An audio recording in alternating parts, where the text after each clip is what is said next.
former employees at the SPLC came forward and said that they had been part of the con. They were complicit in bilking their donors and exaggerating hate. This coming from the very liberal former employees at the Southern Poverty Law Center.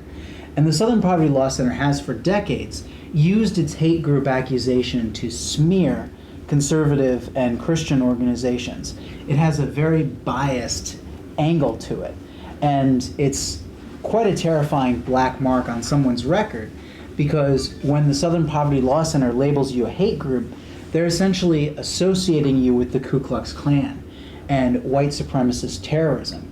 And actually just 2 months ago, they testified before Congress about the threat of white supremacist terrorism.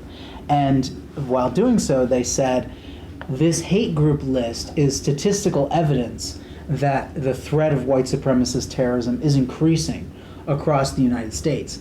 Never mind that most of their groups aren't even accused of racism, much less white supremacy.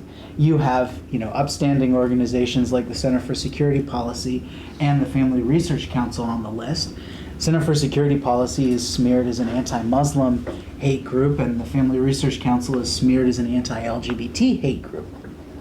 But the fact of the matter is, the Center for Security Policy focuses on security policy, and you have had many employees, current and former, with the Trump administration serving in government, helping to defend America. And the Family Research Council has published a lot of research defending pro-family ideas and statements and explaining why the traditional nuclear family is an important resource for American society. Both of these organizations have nothing to do with terrorism or white supremacy. But the Southern Poverty Law Center continues over and over to say, look, these are our hate groups. These are the groups that are fomenting hatred and leading America to be a more violent place. And the great irony of it is that their own accusation has led to a terrorist attack, or an attempted terrorist attack.